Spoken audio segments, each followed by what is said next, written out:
Hello प्यारे बच्चों, नमस्कार। आई होप सब ठीक होंगे। और आज हम इस वीडियो के माध्यम से प्रश्न संख्या 7 को आज हम कवर करने वाले हैं, जो कि प्रश्नावली 13.1 से है। तो एक छोटा सा थॉट हम पहले देखेंगे, उसके बाद हम इस प्रश्नावली के जो प्रश्न संख्या 7 है इसको हल करेंगे। तो जैसा कि थॉट है हमारा है कि यदि आप सपना देख सकते हैं तो उसको पूरा भी आप कर सकते हैं। तो अगर आपने कुछ मन में सोचा है तो आप उसको पूरा करने की कैपेबिलिटी रखते हैं। तो आइए हम प्रश्न संख्या 7 को पहले रीड करेंगे, उसके बाद हम प्रश्न संख्या 7 को हल करेंगे। तो जैसा कि प्रश्न संख्या 7 आपको दिया गया है कि कोई तंबू एक बेलन के आकार का है, कि एक तंबू दिया है जो कि हमें बेलन के आकार है, जैसे कि लोग तंबू लगाते हैं, और जिस पर एक शंकु अध्यारोपित है। अगर ये है इस टाइप का, अगर हमें तंबू देखना है तो आप लोग, बहुत सारे लोग ऐसे होंगे जो मेला देखने जाते होंगे। तो मेले में आपका एक सर्कस होता है, आपका जो सर्कस का एक जो तंबू होता है वो एक तरीके से आपका नीचे आपका बेलनाकार होता है और ऊपर उसके एक शंकु आकार होता है, जिसमें बेलनाकार भाग की ऊंचाई क्रमशः 2.1 मीटर और जो आपका उसका व्यास है वो आपका 4 मीटर, और शंकु की जो तिर्यक ऊंचाई हमें दे रखी है, यानी कि जो आपका ढाल में जो उसका एक स्लांट हाइट जो हमें दे रखी है वो आपकी 2.8 मीटर हो। तो तंबू को बनाने में प्रयुक्त कैनवास का क्षेत्रफल हमें ज्ञात करना है, यानी कि उसमें कितने कैनवास उसमें लगेगा, कितना कपड़ा, कितना उसमें बांस लगेगा, वो हमें क्षेत्रफल दिखना है। साथ ही ₹500 प्रति मीटर स्क्वायर की दर से इसमें प्रयुक्त कैनवास की लागत भी हमें ज्ञात करनी है।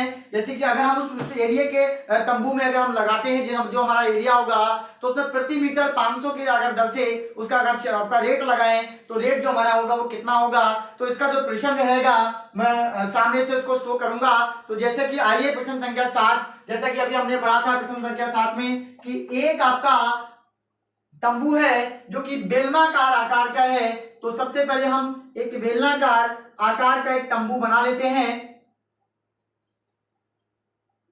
इस आकार में आपका एक बेलनाकार तंबू है जिसके ऊपर आपका एक शंकुआकार, एक शंकु उसके ऊपर अध्यारोपित है, शंकुआकार भाग। तो यहां से हमारे पास, जैसा कि अभी मैंने बताया था कि इस टाइप से अगर हमें तंबू देखना है तो इस टाइप का जो तंबू ज्यादातर हमें सर्कस में देखने को मिलता है। तो सर्कस में तो ये तंबू आपका इस टाइप से होता है कि नीचे आपका एक बेलनाकार होता है और ऊपर से आपका शंकुआकार होता है, जिसका जो व्यास हमें दिया है, इस शंकुआकार व्यास का, इसका जो व्यास है वो आपका 4 मीटर, और जो टोटल इसकी जो ऊंचाई है हमारे पास बेलनाकार भाग की वो 2.1 मीटर, और जो तिर्यक ऊंचाई हमें दे रखी है, शंकु की जो तिर्यक ऊंचाई हमें दी है, ये तिर्यक ऊंचाई हमें दे रखी है 2.8 मीटर। तो अब हमें पूरे जो पूरा कैनवास जो आपका जो तंबू है, इस पूरे तंबू का हमें क्षेत्रफल निकालना है, और क्षेत्रफल निकालने के बाद 500 रुपए प्रति मीटर की दर से इस पूरे तंबू का हमें लागत निकालनी है कि इसमें कितना लागत हमें इसमें लगाने में लगेगा।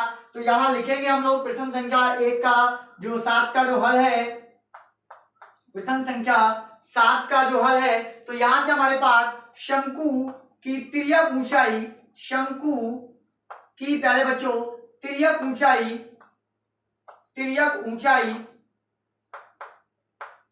तिर्यक ऊंचाई को प्रदर्शित करते हैं प्यारे बच्चों L से, और L का मान जो हमें दे रखा है 2.8, तो यहां लिखेंगे 2.8 मीटर। इसी प्रकार आपका बेलन की ऊंचाई या बेलनाकार भाग की ऊंचाई, बेलनाकार भाग की ऊंचाई, इसको प्यारे बच्चों H से प्रदर्शित करेंगे, और H का जो मान हमें दे रखा है वो 2.1 आपका मीटर आपको दिया है। तो यहां से अब हमें जो आपका दे रखा है शंकु तथा बेलन का जो व्यास हमें दिया है, शंकु व बेलन का व्यास जो प्यारे बच्चों हमें दिया है आपका 4 मीटर, और आपका शंकु व बेलन की त्रिज्या। तो प्यारे बच्चों बेलन की अगर त्रिज्या की बात करें तो जो आपका व्यास होगा, व्यास की आधी आपकी त्रिज्या होती है। तो व्यास जो हमें दे रखा है प्यारे बच्चों वो 4 है, तो त्रिज्या आपकी हो जाती है 2 मीटर। अब यहां से हमें निकालना है प्रयुक्त कैनवास का क्षेत्रफल। तो लिखेंगे यहाँ पे कैनवास का क्षेत्रफल, कैनवास का क्षेत्रफल। तो प्यारे बच्चों, जो कैनवास हमारा मिलके बना है वो कैनवास हमारे पास बच्चों मिला है आपका बेलन और आपका एक शंकु। तो यहां लिखेंगे हम शंकु का क्षेत्रफल प्लस बेलन का क्षेत्रफल, शंकु का क्षेत्रफल प्लस बेलन का क्षेत्रफल, बेलन का क्षेत्रफल। तो प्यारे बच्चों, शंकु का जो क्षेत्रफल होता है वो आपका पाई आर एल, और जो आपका बेलन का क्षेत्रफल होता है वो प्यारे बच्चों 2 पाई आर एच। अगर देखा जाए तो पाई आर दोनों में है, तो यहाँ से पाई आर से हम कॉमन ले लेंगे। तो यहाँ से हमें मिलेगा प्यारे बच्चों पाई आर कॉमन हो गया, यहाँ से एल बचा तो ब्रैकेट में लिखेंगे एल, और यहाँ से आपका 2 और यहाँ से बचा एच यानी कि 2 एच। अब पाई का मान होता है प्यारे बच्चों 22/7 गुणा आर का मान हमारे पास है 2। प्यारे बच्चों, एल का मान हमें दे रखा है 2.8 प्लस 2 गुणा प्यारे बच्चों एच का जो मान हमें दिया है 2.1। अब यहां से हो जाएगा 22 दूनी 44/7 गुणा हो जाएगा आपका 2.8 प्लस हो जाएगा 4.2। तो यहां से अगर इन टोटल इसको जोड़ेंगे तो प्यारे बच्चों 44/7 गुणा आपका जब 2.8 में अगर प्यारे बच्चों 2.4 को जोड़ेंगे तो हमारे पास जो आंसर आएगा प्यारे बच्चों वो 7.0, और यहाँ पे भी आपका 7 दशमलव के बाद अगर 0 है तो उसकी कोई वैल्यू नहीं है। तो यहाँ से हमारे पास जो 7 से 7 आपका कैंसल हो जाता है। तो प्यारे बच्चों, जो कैनवास का क्षेत्रफल है हमारे पास वो निकल के आया है टोटल कैनवास का क्षेत्रफल जो प्यारे बच्चों निकला है 44 मीटर स्क्वायर, यानी कि जो तंबू एक लगा है वो आपका 44 मीटर स्क्वायर के क्षेत्रफल में आपका जो तंबू लगाया गया है। और हमें इसकी जो लागत दे रखी है 1 मीटर स्क्वायर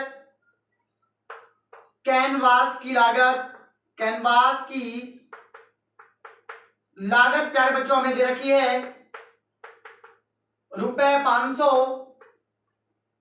और हमारे पास जो टोटल क्षेत्रफल है वो आपका 44 मीटर स्क्वायर कैनवास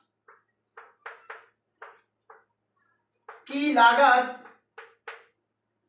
प्यारे बच्चों होगी 44 गुणा 500। तो गुणा अगर उसका टोटल आंसर निकालेंगे तो इसका जो टोटल आंसर होगा प्यारे बच्चों 22,000 रुपए। इस टोटल कैनवास की जो बनाने में इसको लागत आएगी वो 22,000 रुपए की प्यारे बच्चों लागत आएगी। आई होप वीडियो अच्छी लगी हो तो लाइक करें, और चैनल पे अगर नए हैं तो सब्सक्राइब करें, और ज्यादा से ज्यादा अपने दोस्तों में इसको शेयर करें।